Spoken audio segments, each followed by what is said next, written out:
And we're live. Yay!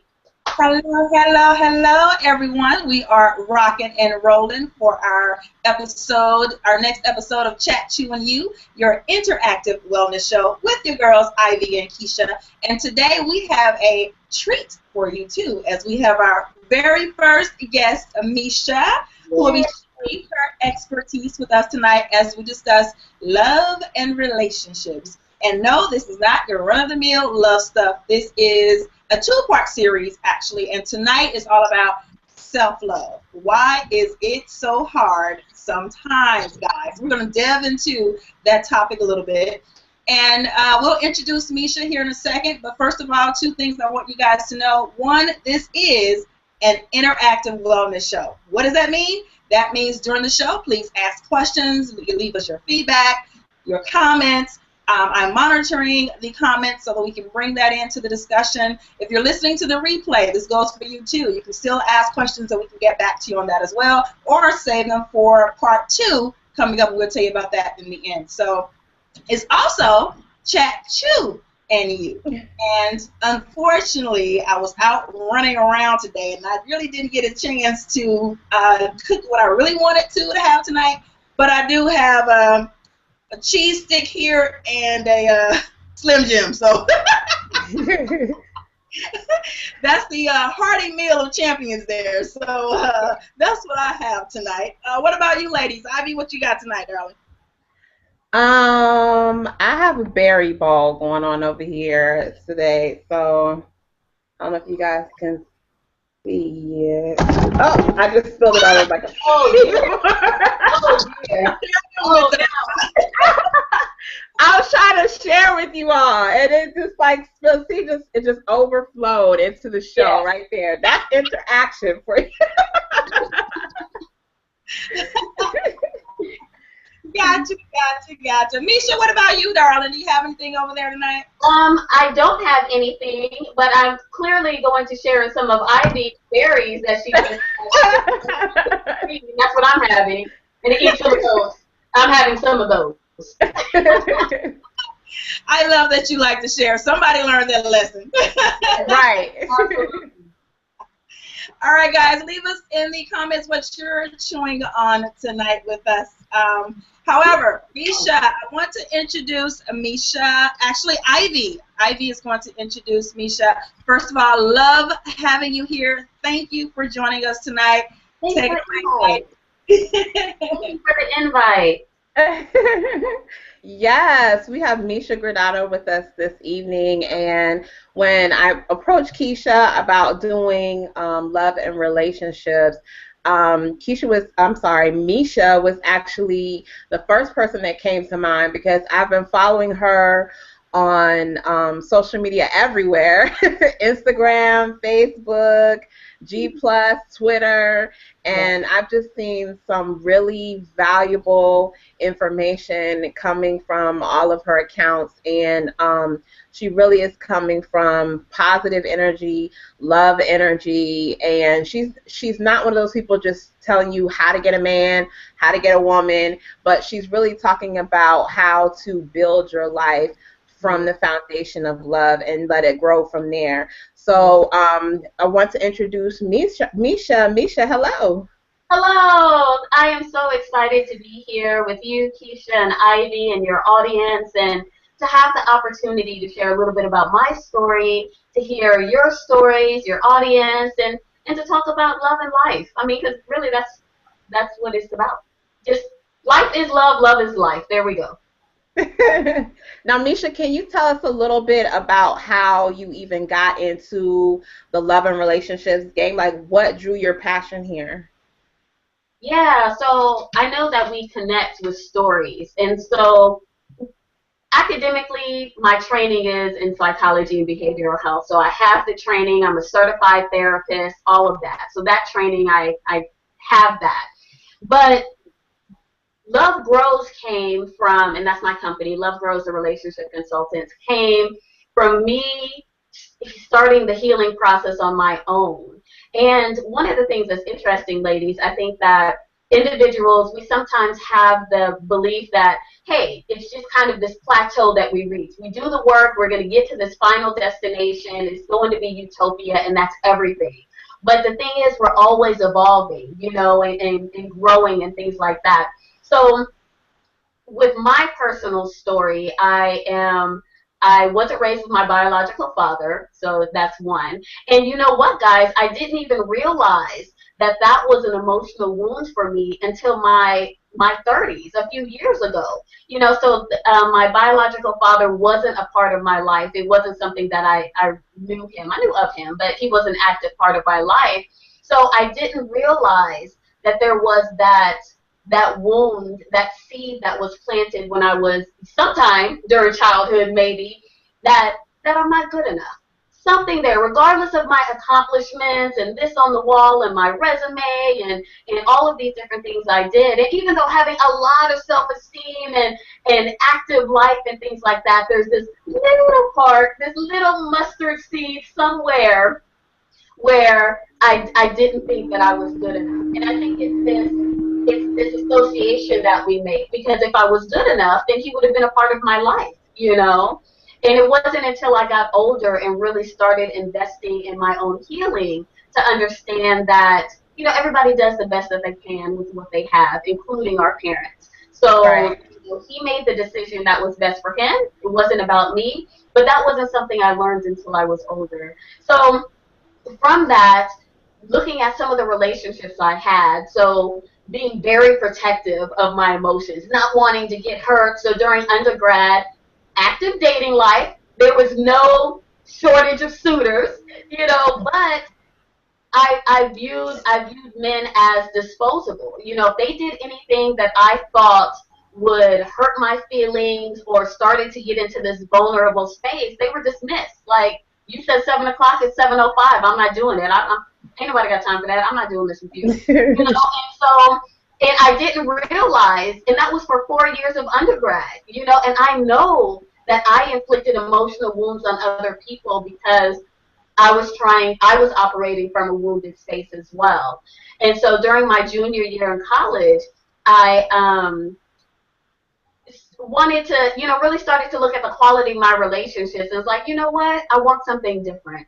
And so that's when I started the journey of trying to understand, why am I behaving this way? Where is this coming from? And that started the journey of healing my own emotional wounds, identifying the things that worked for me, that didn't work for me, kind of going, not kind of, but speaking to my mom a little bit about our history, just as far as our family and relationships, and really investing in doing the work. So from there, grad school, became a professor, all of those things, had different relationships, learned lessons, cried, yelled, you know, asked God why, all of that kind of stuff. And it's still a journey, guys. I mean, even though I do this, you know, for other people and help, I mean, I'm still growing. You know, there's still some things that I face, and I'm like, whoa, I thought I learned that lesson. Like, how is this showing up again? Because I didn't learn. Or, you know, making sure that I can recognize it in different formats, different forms that it may come in. And so that's really where my passion came from, is healing my own emotional wounds and seeing how our wounds, our emotional wounds, impact and influence the way that we interface and interact with other people. And I can talk about this all day, and I can get long-winded. So I'm going to stop right there. Have something else. We have two parts. Yeah. Well, it always helps to know, like you said, the story, so people know where you're coming from. Because, you know, if they haven't followed you, or they haven't seen you on social media or seen your website, they don't know anything about you. So, you know, it always helps to know a little bit about where someone is coming from, to be able to receive from them. Absolutely. Absolutely. Keisha, you want to go ahead and introduce our topic? Yes, so as Misha was talking, I love the fact she introduced the idea of emotional wellness when it comes to relationships. And so tonight, we're not just talking about spousal relationships, not talking about your boo and your girlfriend or boyfriend, you know, things like that. That all plays a role.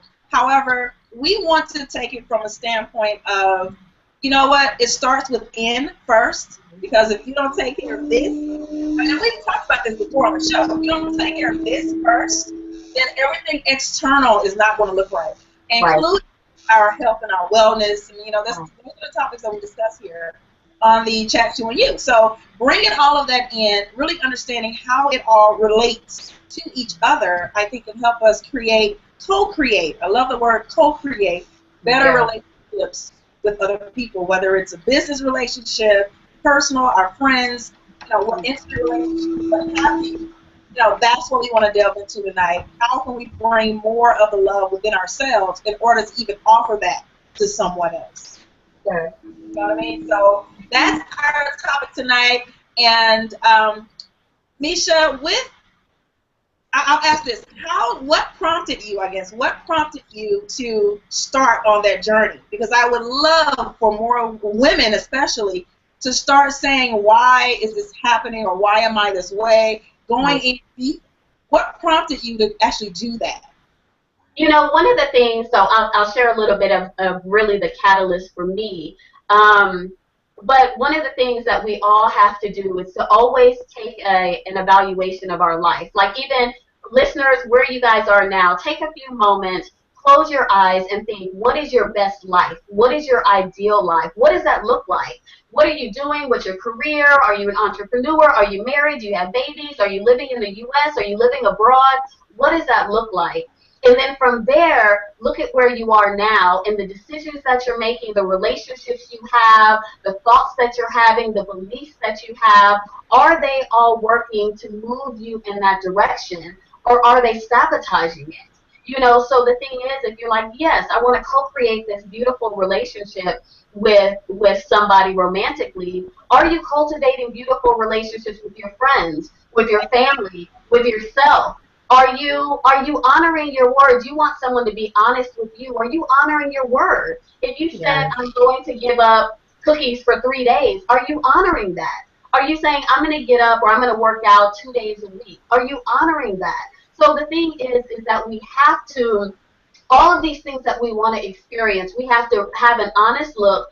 Am I doing that? Because the things that we desire, the people who we desire, they want those things too. They want someone who honors their word, when they say something, when we say something to them. And so that's one of the things, to look at that. Another great thing is to look at the people in your inner circle, even in your professional networks, because these are people who know you in different ways. And now you got to be ready, and you got to be open and be vulnerable for this, but to ask them, what is your perspective of me? And three adjectives describe me, based on our interactions and things like that, and get that feedback, because you're starting to see yourself in other people's eyes. So for me, it was interesting when I was a junior in college. It was an organic evolution, because at first I was thinking, Keisha and Ivy, you know what?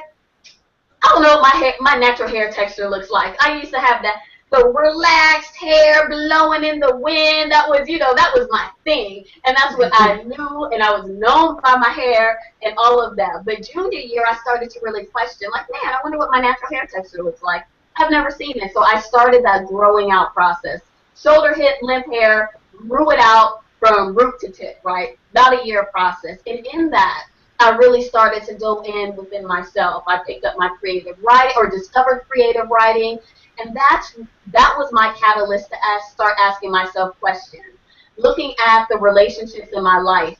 My mother's marriage, my grandmother, my great grandmother, looking at the maternal lineage, because I wasn't raised with my biological father, but looking at these women and seeing the type of relationships that they had.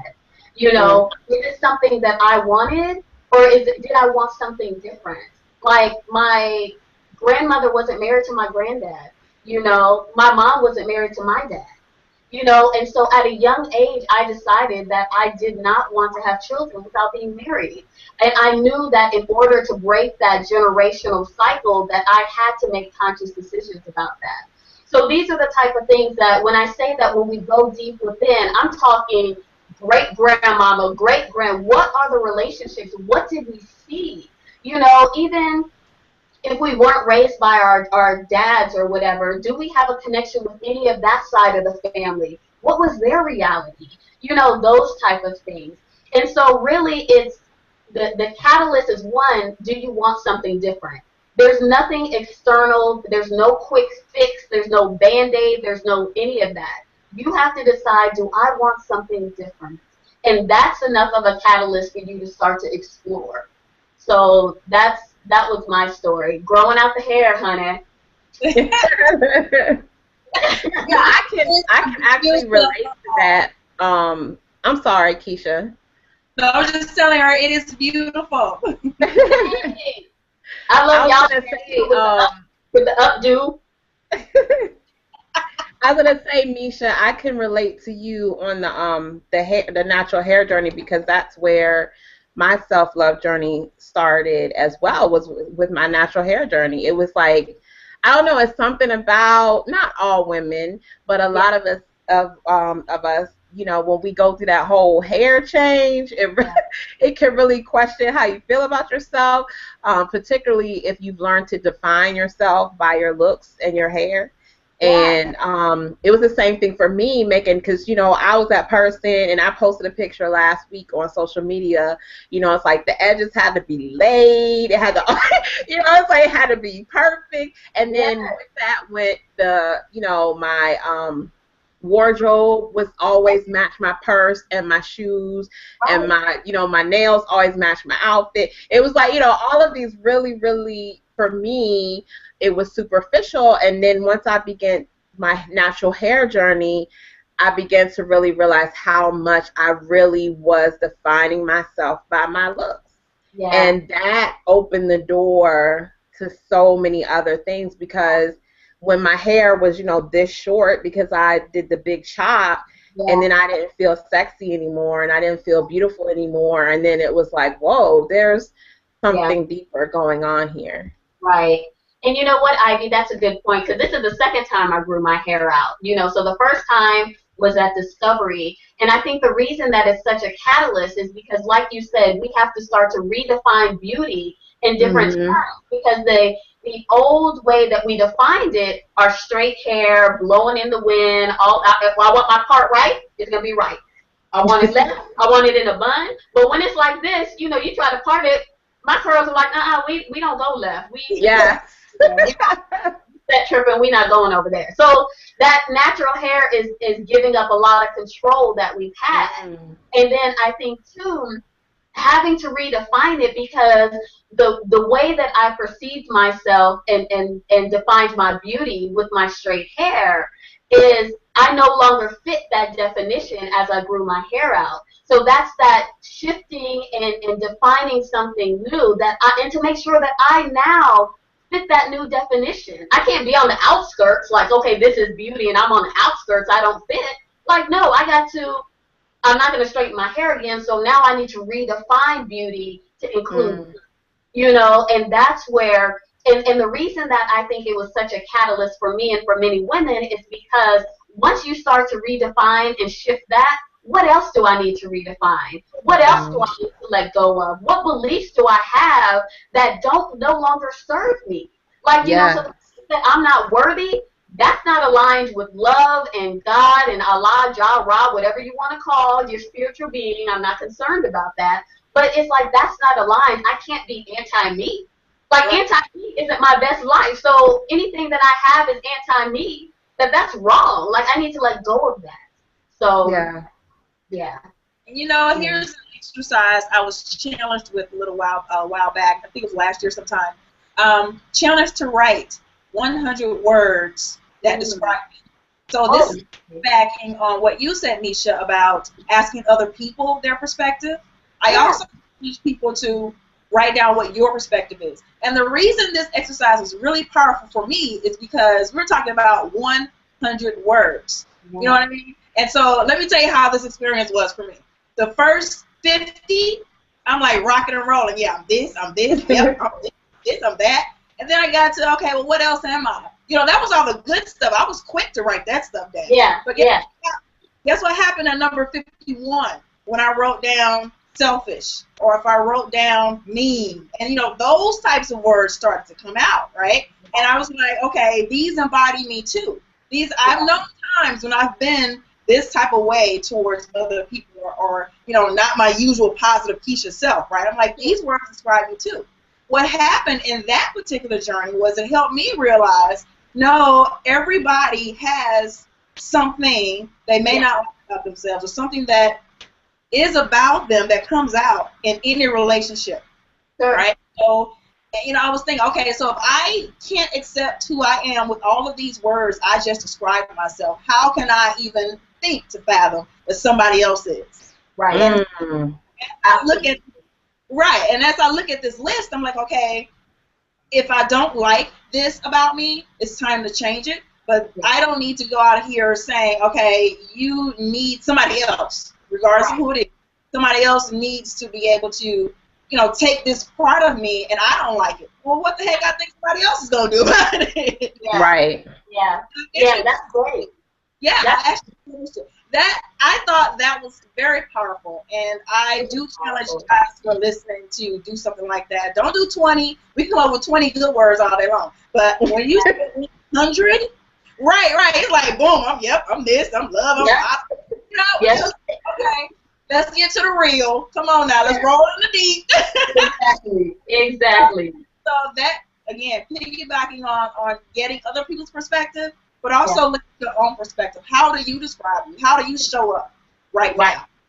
Exactly. And if you don't like, it's time and you know what? Here we go. We chatting and chewing. Let's tell the truth. And so, you know what? So, with me being Miss Love Rose, and the reason I like to tell the story is because I think a lot of times people see us, whatever us is, you know, and we see our Instagram, and we see the, you know, because, and I saw a meme that says, you know, for every one picture put up, there was like 30 pictures we went through and took, and before, you know, you put it up, and it's like, okay, no, that's not my angle, no, not doing it, no, what's that, like, you know, and so being Miss Love Rose, helping hundreds of couples and girls and all of that stuff, I mean, in a couple years ago, dating a guy who I loved. I adored him.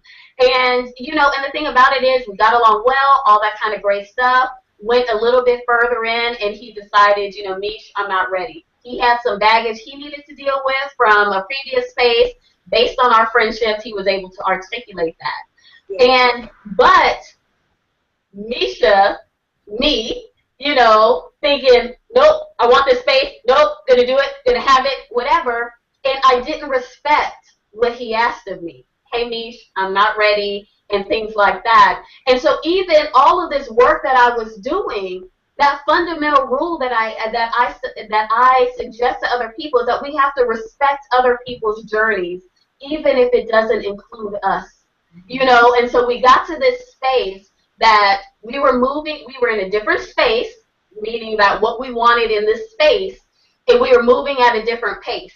You know, I was, I'm ready. And he was like, you know, because we started off the same. Oh, yeah, and then he's like, nope, I'm not ready. And I'm like, nope, come on, let's go. You know, and the thing about it is, if we don't honor that, if we don't respect, because that's another thing, holding, when you were talking about, Keisha, those 51 for me is, I wasn't respecting someone else's journey. You know, and to love somebody is to love them and want the best for them, even if it doesn't include you. And that is huge. Even if it doesn't include you, and this is someone you love, you know, even if it includes you and you're like, you're convinced this is my guy, you know, it is trusting love, trusting the process, and understanding that the way that I want somebody to respect whatever I ask, that I have to respect what they ask as well, even if I don't like it. If they feel that's the best for them, we have to do that. So I share that because when you were saying making that list of 100 and identifying things, that holding up that mirror, like this is something, I'm not honoring that in this space. I may honor it in other spaces, but not in this space. Sorry, guys, I need water. I'll be right back. Oh, no, I don't have water. Well, while she's taking a water break, Keisha, I want to say one of the things that came up for me when you were talking about your list of 100 things, and then you got to the point where there were things about you that, you weren't maybe so eager to write down or to embrace, is that if that was on the other side of the table, right? If someone else, if you had asked well, for me, if I had asked someone, give me 100 words about me, and then they started getting into those other things, I would have been in my feelings. I'm gonna be, I would have been like, what do you mean? But like part of self-love and self-confidence is learning to accept those parts of us that maybe, we want to push under the rug, or the parts of us that aren't so comfortable, or the areas where we're still growing and we're still evolving. And when we can do that with ourselves, like you were able to sit there and work through that list and do some self-reflection with the woman in the mirror and say, you know what, sometimes I am mean, or, for me, it's sometimes I am sensitive, or sometimes I am moody, but if someone else would have called me moody, what do you say I'm moody? But it's like when you can sit in truth with yourself and embrace all the parts of you, and know that you are still loved and lovable and worthy of love, and still love yourself, then that's when you can prepare to interact with other people on that level. But it's like, if you can't accept all the parts of you, like you're saying, how can you go out and ask someone else to, to accept all the parts of you and love all of you? So it's like, when you were talking about that, what came up for me was that we have to be able to love, the happier parts of ourselves, the parts that make us feel good, and the parts that make us feel uncomfortable sometimes when we look in the mirror. Yeah. And I think one of the points I wanted to make, what you just said, Ivy, is like, hey, if I call myself moody, cool. If somebody else calls me moody, I'm in my feelings. But I think when you have those emotional responses, it's a sign that somewhere within you, you know that to be true. Because if someone were to call you, Ivy, you're a peacock, you're such a peacock, and you know you're not a peacock, you're like, clearly I'm not a peacock. That's not anything that doesn't touch you anywhere. You're not like getting a picture of a peacock. Look, this is a peacock. This is me. I don't have a feather. Look, I'm not blue and green. Look, I'm human. You're not doing all of that because you're just like, listen, whatever. I'm not a peacock. Like, I don't care. When we have that, like you said, we get in our feelings and we feel some kind of way, is because there's some truth somewhere. Exactly. Yeah. Exactly. That's good.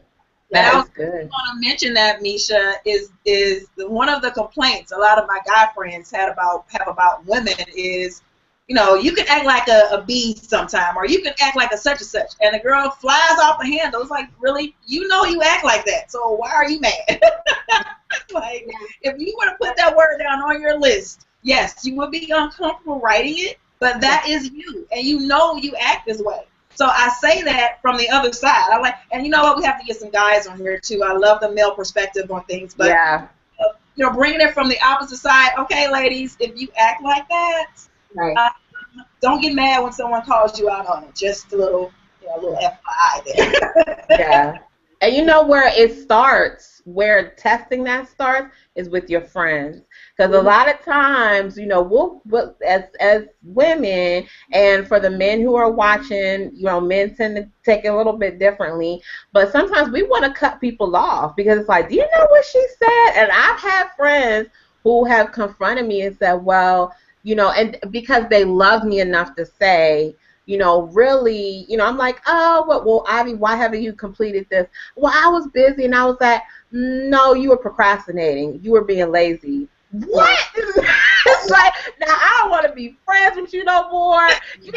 You are out of pocket, but when I sit with it, then it's like, you know what? That person loved me enough to call me on my stuff.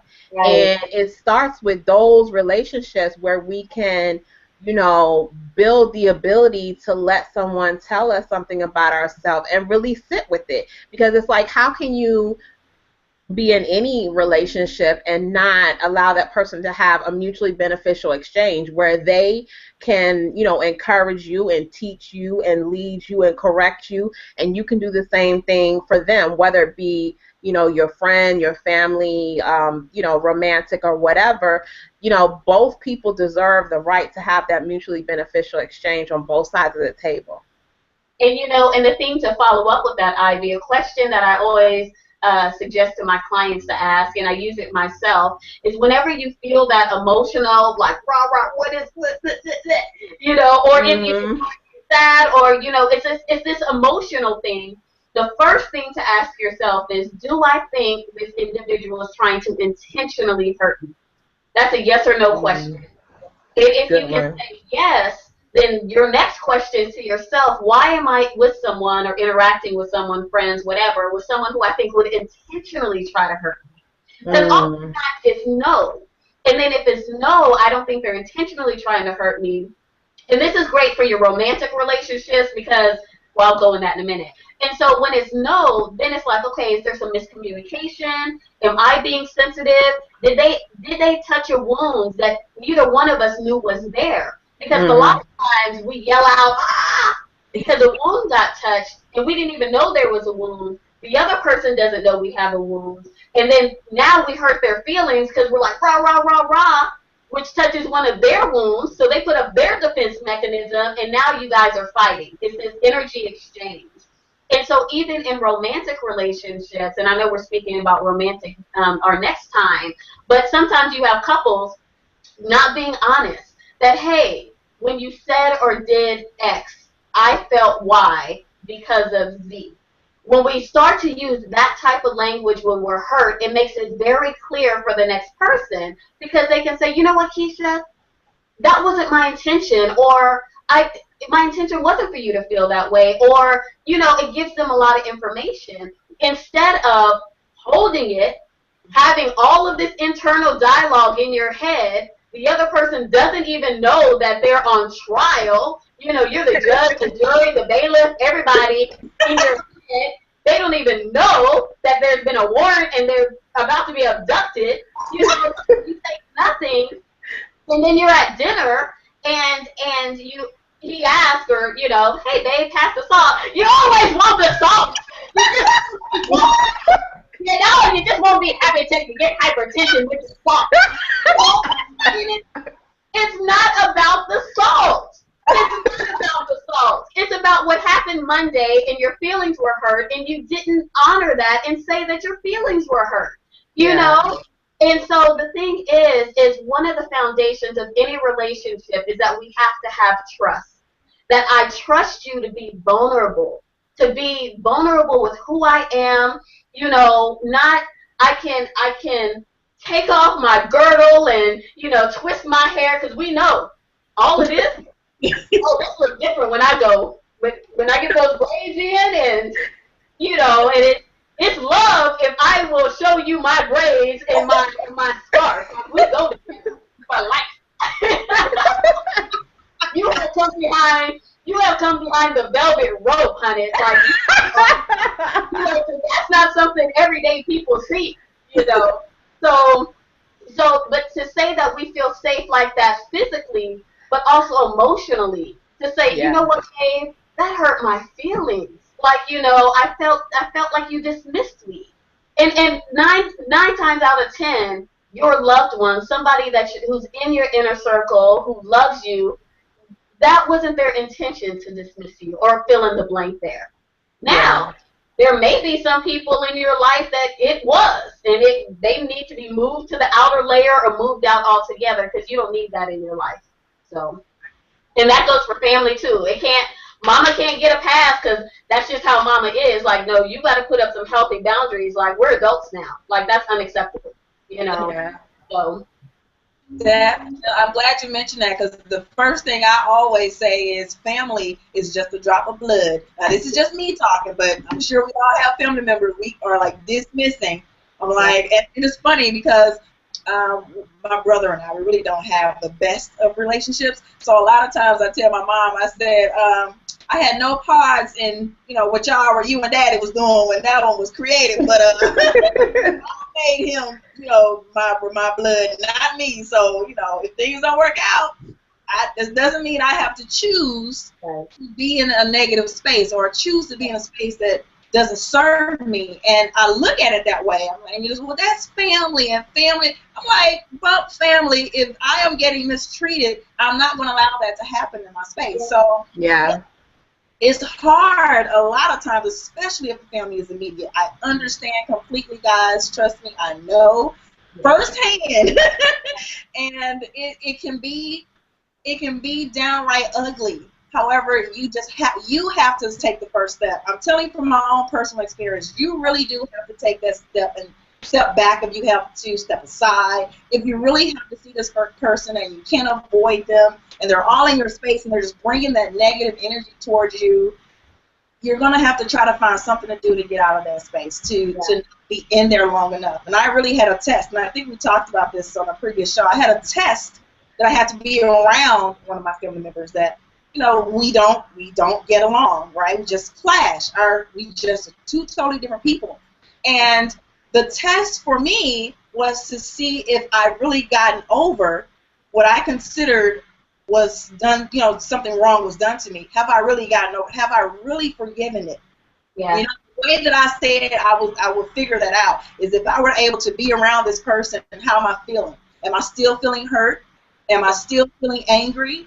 And for a while, it's like, okay, I can do this. I can be around this person and not, have all these emotions. I'm boiling mad. You know what I mean? And if I can be around this person that way, then I know I'm really starting to move some of that out of my space. And unfortunately, the other person, and y'all can attest to this, I'm sure, the other person is chilling. They're going about their day. They're like nothing's wrong. And here we are, got weight on our shoulders, and we are all bunched up every time something. So I really had to understand that. I'm like, this person is like, hey, ain't nothing happened. And here I am bringing my space down and myself down, and I couldn't have that anymore. So again, regardless of the relationship and the type of relationship that it is, you really have to guard yourself, because those who are closest to you are usually the ones who are agitating us more than the people we actually choose to be in our life. So, and one of the things I would say, Keisha. Go ahead, Misha.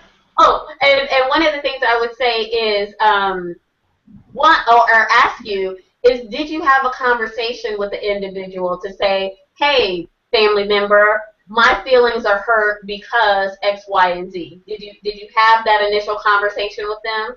I've had that conversation many times in my attempt to heal the relationship. Yes. Okay. And so that's important, definitely. And when you were telling, and so too, you're absolutely right. No one gets a pass to abuse you on any level, mentally, emotionally, physically, spiritually, financially. No one. It doesn't matter what their relationship is to you or any of those things. So you're absolutely right. And then the third thing I wanted to say is, when you were telling the story, like, I'm over here, I'm mad, and they're living it up. Oprah shares a similar story. She's like, something happened. I'm carrying all this animosity. And she says, and then one day I see the woman coming out of a store just shopping, living her life. And she's thinking, like, here it is, I'm causing all this stress, and the other person is not bothered. Exactly. Like, I have given all of this energy, and it's the same thing with relationships, romantic relationships. When a relationship ends for whatever reason, choice or circumstance, the reason that we have to take the time to heal that, and you can't heal it with the ex. Like, he can't be your therapist. You can't cry on his shoulder. You can't hear that. Like, you got to work that out on your own with your friends, a therapist, work whatever you need to do. Because it's not until you heal that space, you're right, you're going to take it into other spaces, or you start to have this shift that ain't no men, all of them bad, can't be trusted, and that's not true. It's not true. The truth is, your feelings are hurt because the relationship ended and you didn't want it to. That's the truth. Deal with it. Heal it and move on. Just having the animosity, and now you're cutting people off. You're mad at the barista at Starbucks. Like, all of this stuff that's going on because you're miserable. And that's the truth. If you want to see how somebody feels about themselves, how do they treat other people? The people in their inner circle who they love, and then just everyday people who cross their paths. You know? Yeah. Well, it seems like, especially since, you do the same thing, Misha, but I work with people when it comes to working on self-love in those areas. And it seems like it's so easy for us to be clueless when it comes to loving ourselves, right?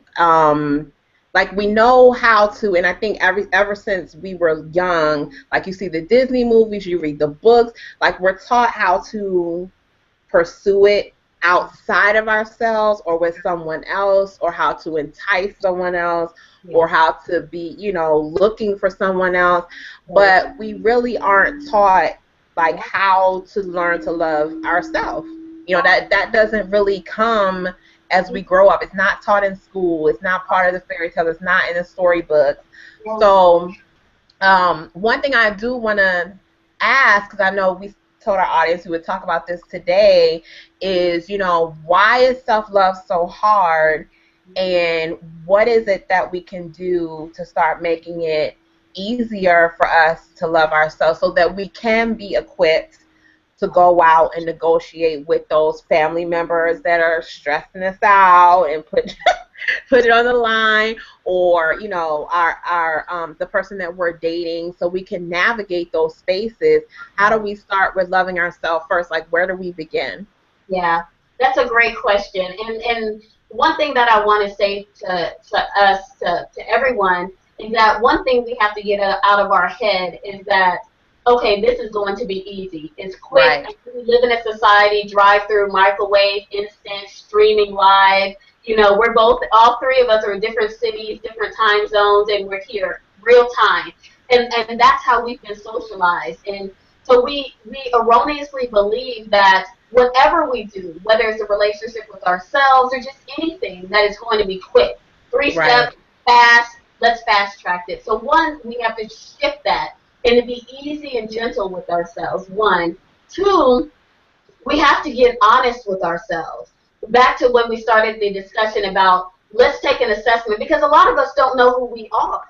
You have to take the time and look at your relationships, your historical, I like to call them historical markers. Actually, a mentor of mine, she uses that language, is our past are historical markers, kind of on the road, how you have, I don't know, the signs letting you know where you're going. So Right. this is our past of where we've been and the experiences we had, and take that time.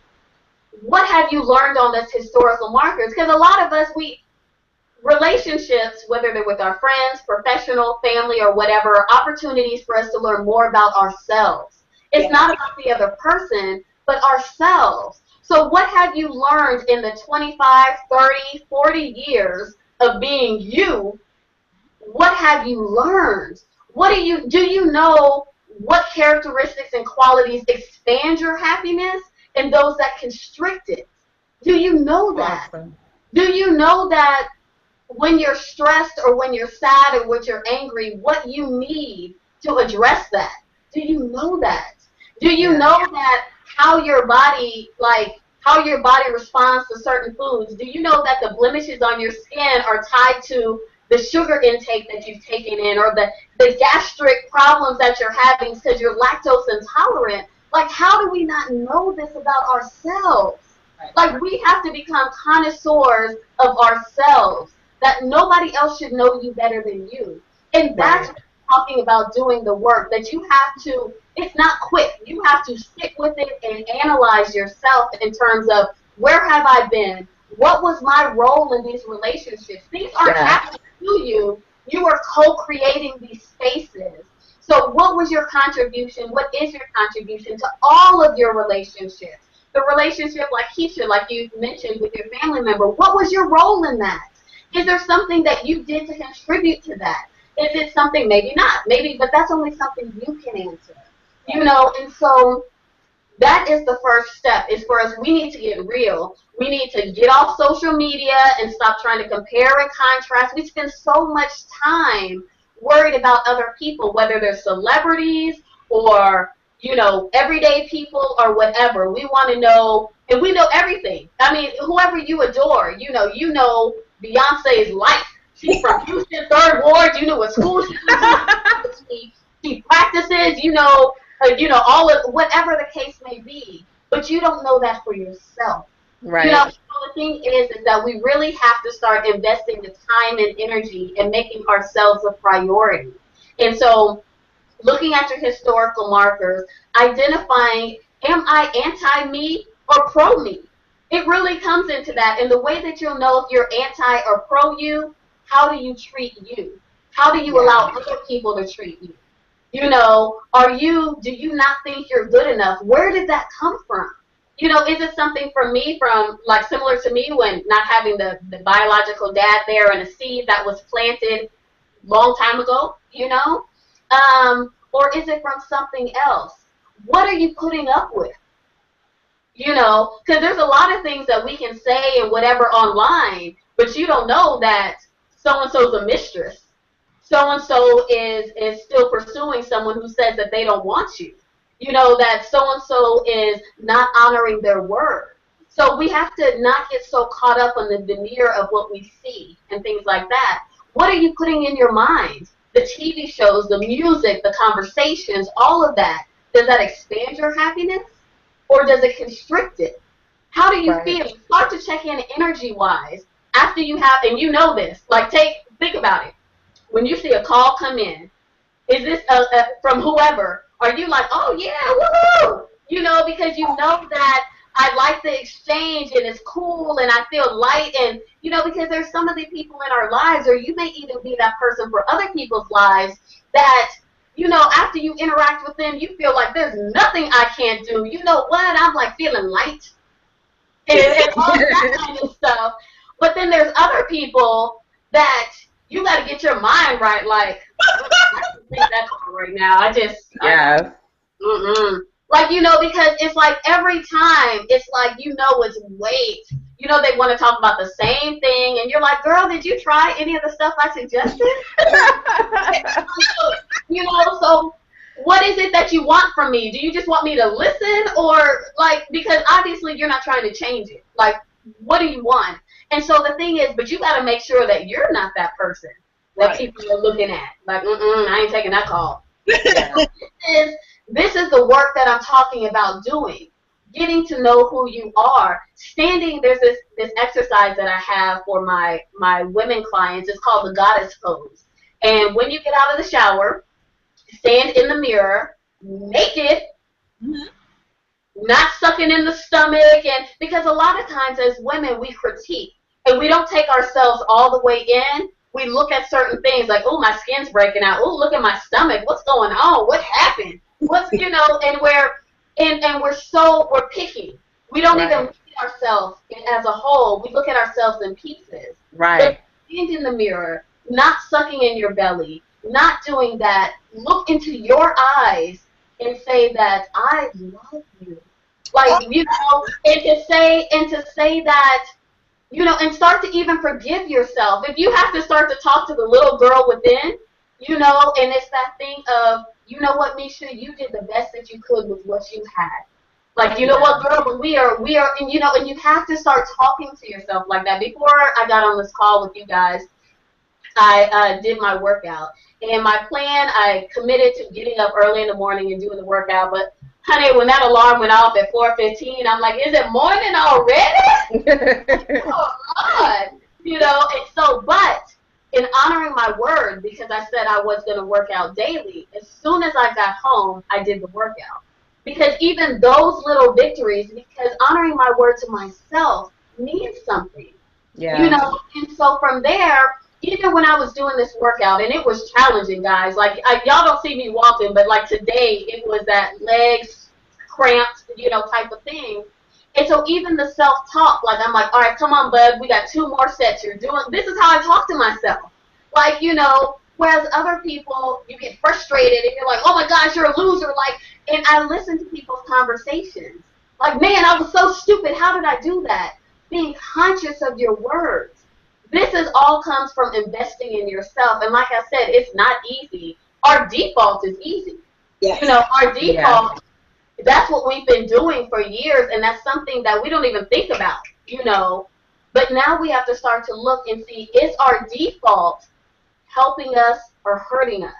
Yeah. And so anytime that we're trying to shift, and I know you guys talk about body image all the time, like that is your focus, you're doing great work. And that's teaching women to shift the way that they see themselves and understand that your worth and your beauty is not tied to a dress size. You Right. know, it's okay if you have certain goals, fitness goals, health goals, whatever it is, but you have to love yourself every step of the way. Love isn't a destination. You know, when Right. I'm dress size, when I have this money in the bank, when I'm in this relationship, when I have this, then I'm gonna love myself. No, Right. this you are my friends.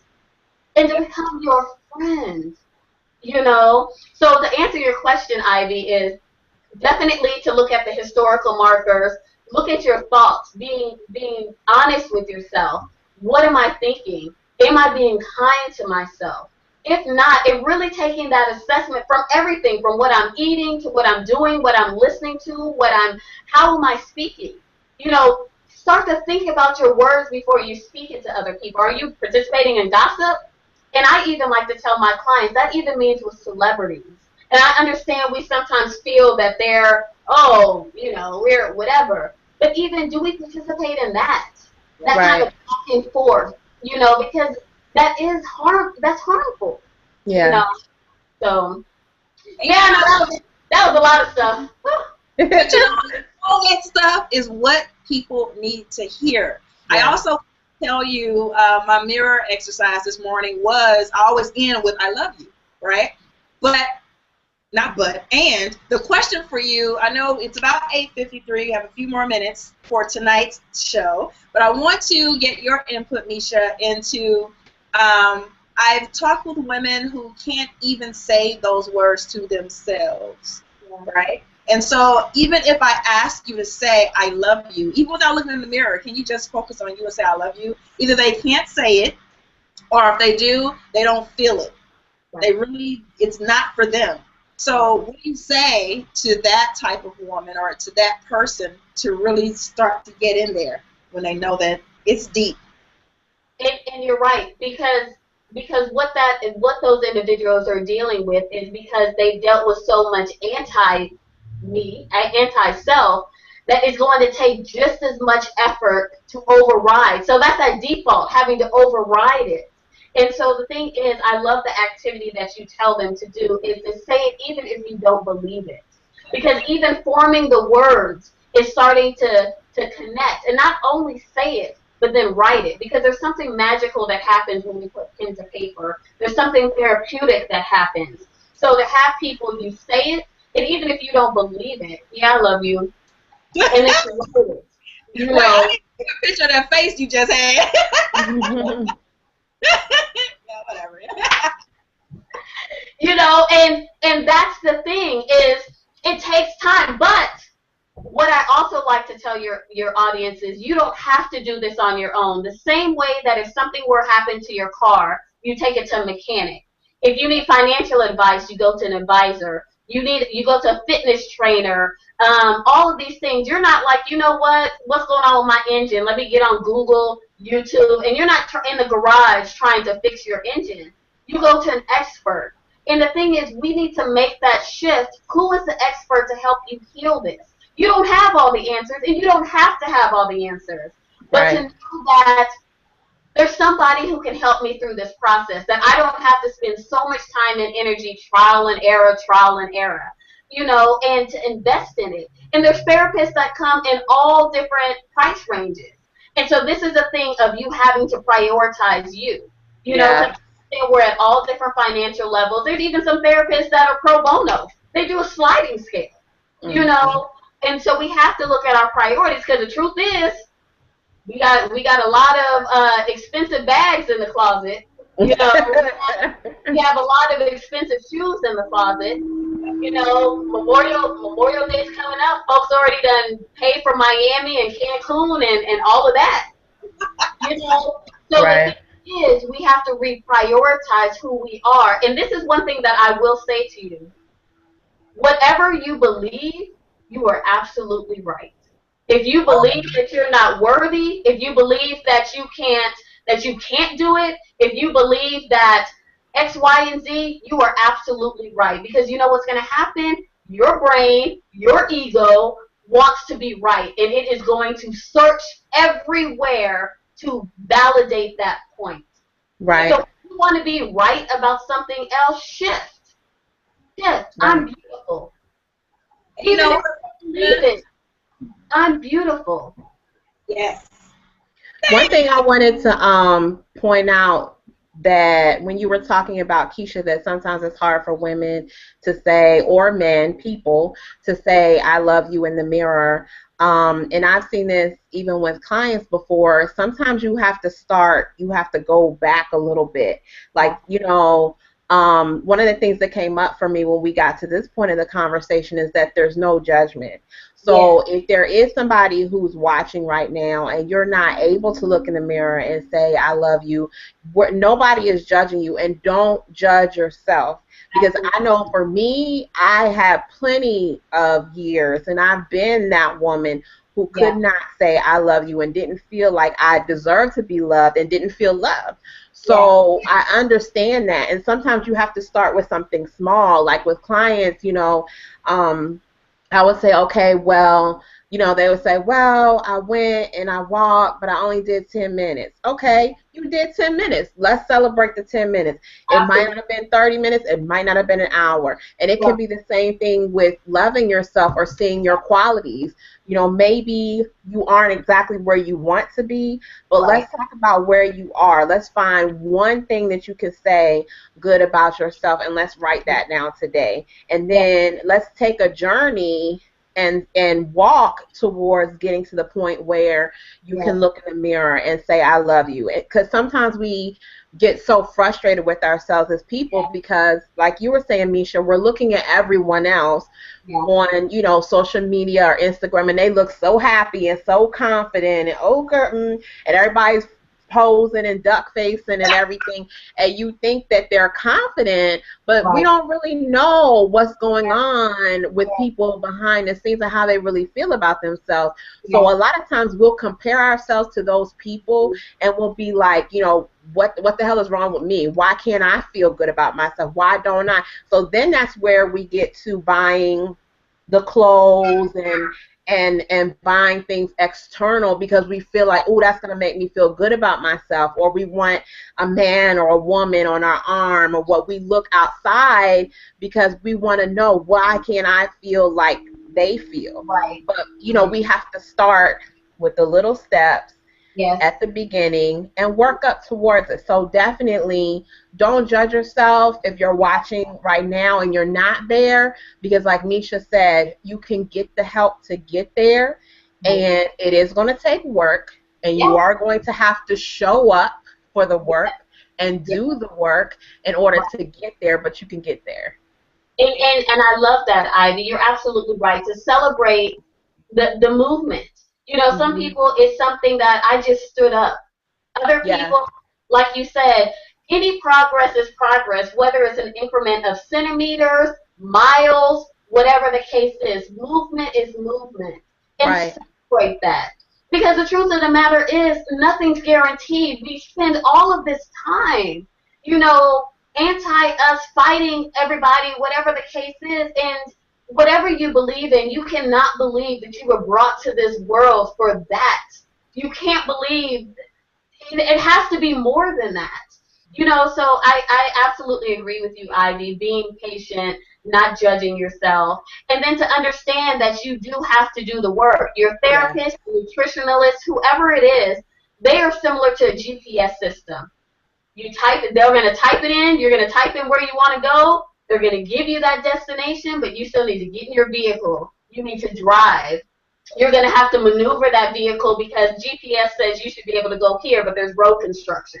You're going to have to make some decisions. It's active, and so we have to get out of this mindset that we're looking for someone to fix, save, or heal us. This is our life. We have to co-create it. We are co-creating with your financial advisor. You're co-creating. They're not putting their money in your account. You know, they're advising you. They're advising you, but you still need to. All right, Keisha, you need to save 10%. I gave you a plan. Well, if you're not saving 10%, this plan that we mapped out, this GPS, you're not going to get there. Like, Yes. it's not going to happen, you know? So all of that type of stuff, that I think the takeaway we need here is the way that we want to co-create a beautiful romantic relationship, we have to co-create that relationship with ourselves. And it's active. It's not passive. You have to do something.